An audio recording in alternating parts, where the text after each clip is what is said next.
ఉన్న బంగారాన్ని విడిపించి ఆ రోజు ఆన్లైన్ రేటుకే మేము కొంటాం. Sharma gold company. Hi hello నమస్తే, వెల్కమ్ టు మనం టీవీ. నేను దుర్గా. భువనగిరిలో ఇద్దరు 10వ తరగతి విద్యార్థినులు ఆత్మహత్య చేసుకోవడం జరిగింది. అయితే దీని వెనుక గల కారణాలు ఏంటి, అసలు ఏం జరుగుతుంది అనే వివరాలు వివరించడానికి మనతో ఉన్నారు లైవ్ లో ప్రముఖ అనలిస్ట్ శ్రవణ్ కుమార్ గారు. ఇప్పుడు ఆయన అడిగి వివరాలు తెలుసుకుందాం. నమస్తే సార్. నమస్తే అండి. సార్, మనకు తెలిసిందే భువనగిరిలో ఇద్దరు అమ్మాయిలు సూసైడ్ చేసుకున్నారు. హాస్టల్లో గురుకులాల్లో ఉండే ఇద్దరు అమ్మాయిలు సూసైడ్ చేసుకోవడం జరిగింది. అయితే వాళ్ళు ఉరివేసుకున్నారు. దీని వెనక ఏమైనా కారణాలు ఉన్నాయంటారా? వార్డెన్కి కూడా కొంత బాధ్యత ఉండాలి కదా, వాళ్ళ నిర్లక్ష్యం అంటారా, లేకపోతే మరే ఇతర కారణాలైనా ఉన్నాయంటారా? భువనగిరి జిల్లాలో జరిగినటువంటి సంఘటన ఇది. హాస్టల్లో జరిగింది. దీంట్లో రెండు రకాలైనటువంటి విధానాలు కనిపిస్తున్నాయి. ప్రాథమిక సమాచారం ప్రకారం వాళ్ళు ఆత్మహత్య చేసుకున్నారు. దాని తాలూకు ఆత్మహత్య సూసైడ్ లెటర్ కూడా రాసుకోవడం జరిగింది. అందులో తమ మీద వీళ్ళు 10వ తరగతి విద్యార్థులు భవ్య అండ్ వైష్ణవి, వీళ్ళిద్దరు కూడా సుమారు 3వ తరగతి నుంచి కూడా అదే హాస్టల్లో చదువుతున్నట్టు కూడా సమాచారం. అయితే వీళ్ళ మీద ఏదో ఒక ఆరోపణ 7వ తరగతి విద్యార్థులు చేశారు. అది ఏమి ఆరోపణ తాలూకు వివరాలు అయితే ఇంకా తెలవట్లేదు. ఆ ఆరోపణ వల్ల వాళ్ళు నేరం అంటే క్రైమ్ కాదు, ఇక్కడ వాళ్ళ తప్పిదం ఏదో ఉన్నట్టుగా అందరూ భావించడం, అది కాదని వీళ్ళు సంజాయిషి ఇవ్వడం తోటి వార్డెన్ శైలజ గారు కన్విన్స్ అయ్యారు. బట్ నేనేం తప్పు చేయలేదు, ఈ తప్పు చేయనప్పుడు అందరూ మేము ఏదో తప్పు చేసామన్న భావనలో ఉన్నారు. కానీ శైలజ గారు నమ్మారు.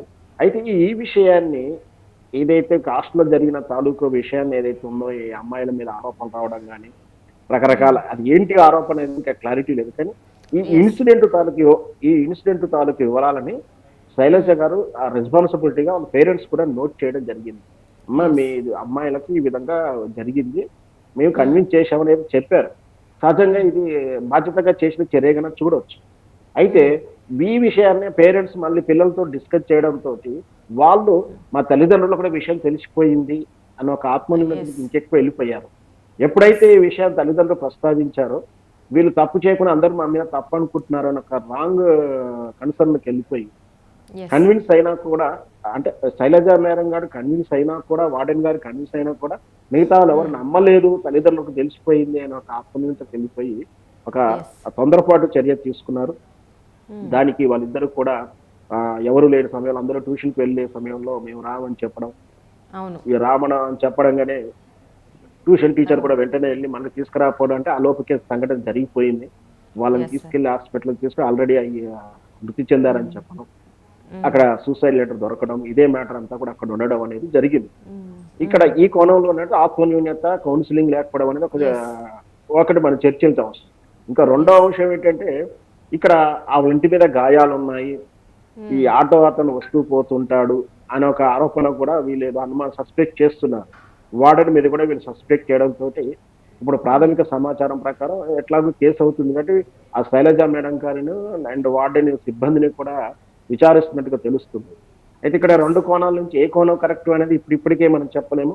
వాళ్ళు మైనరు, బాలికలు, అందున ఆడవాళ్ళు కాబట్టి లేని విషయాన్ని ఎక్కువ విశ్లేషించకుండా అసలు ఆ కారణానికి అనుకున్నటువంటి సిచ్యువేషన్స్ మనం విశ్లేషించుకుంటే, ఒక హాస్టల్లో విద్యార్థులు ఆల్రెడీ మనకి ఈ తరం అంటే ఈ 2 తరాల నుంచి ఉమ్మడి కుటుంబాలకు పోయి కేవలం ఆ అమ్మా నాన్న ఇద్దరు పిల్లలతోటి కుటుంబాలు ఉండే రోజులు వచ్చింది.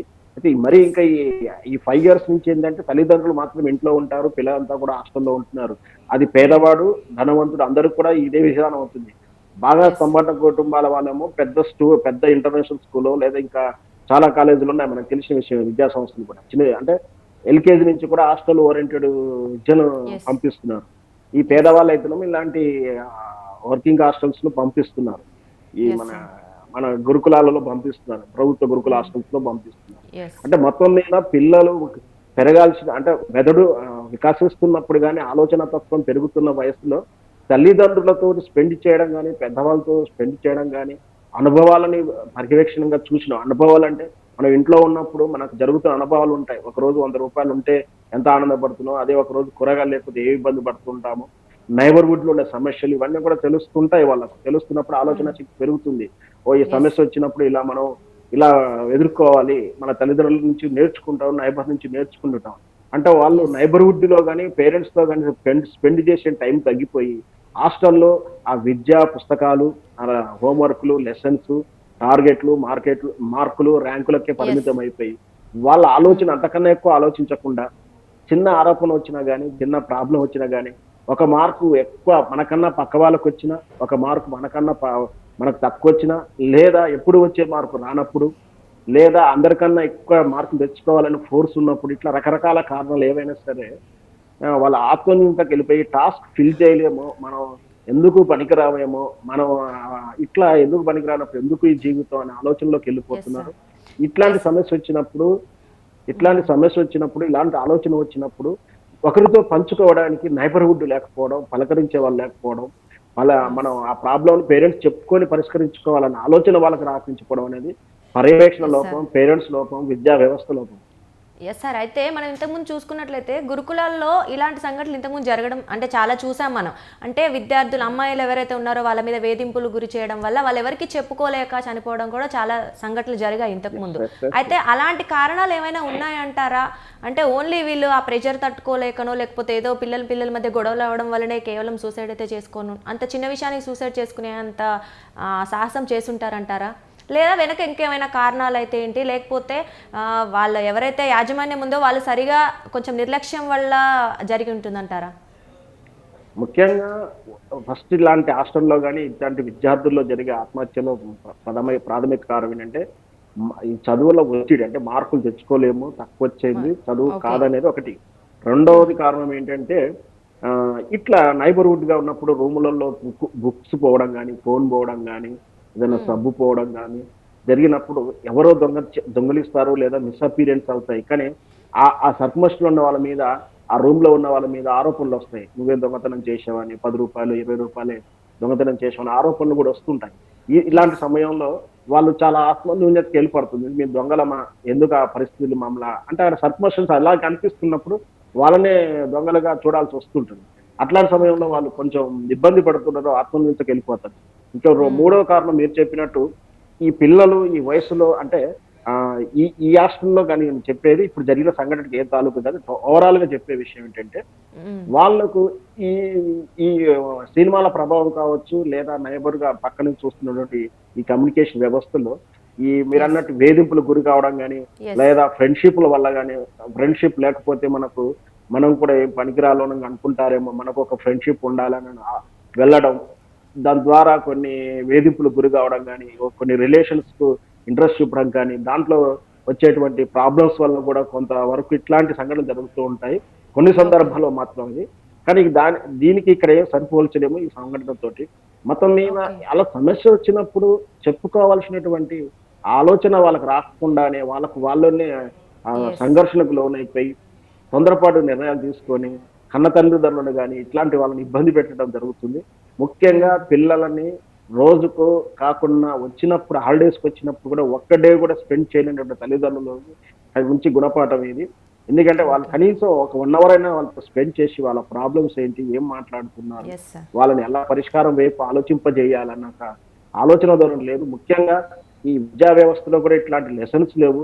కనీసం ఒక ఇయర్కి కానీ 1 year కానీ 6 months ఒకసారైనా సెమిస్టర్స్ ఈ పర్సనాలిటీ డెవలప్మెంట్ వాళ్ళతో కానీ నిపుణులతో కానీ వాళ్ళతోటి కొన్ని క్లాసులు ఇప్పించాల్సిందే. కానీ ఎంతసేపటికి ఆ యుద్ధం ఎప్పుడు జరిగింది, ఈ యుద్ధం ఎప్పుడు జరిగింది, దాని డేట్ ఆఫ్ బర్త్లు ఈ విద్యకే అలవాటు పడ్డాం. కానీ మానసిక వికసించేటువంటి విద్యా వ్యవస్థను సొల్యూషన్స్ అంటే ప్రాబ్లమ్స్ ను కూడా ఆలోచించి సొల్యూషన్ చేసే వ్యవస్థ నుంచి కేవలం మల్టిపుల్ చాయిస్ చదువులకు వచ్చేసింది. అంటే ఏదో ఒక 4 ఆన్సర్లో ఏబిసిడీలు పెడితే చాలా మార్కులు వచ్చేస్తాయి, చదువు వస్తుంది, జాబులు వస్తున్న వ్యవస్థ వచ్చేసింది.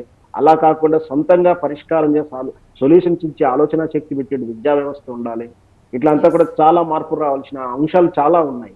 ముఖ్యంగా ఈ రోజుకైతే అన్ని 6 subjects లో కానీ మొదటి సబ్జెక్ట్ ఉండాల్సింది సైకాలజికల్ సబ్జెక్టు. ఖచ్చితంగా మానసిక పురోగతికి సంబంధించిన లెసన్స్ ఉండాలి. అది ఉన్నప్పుడే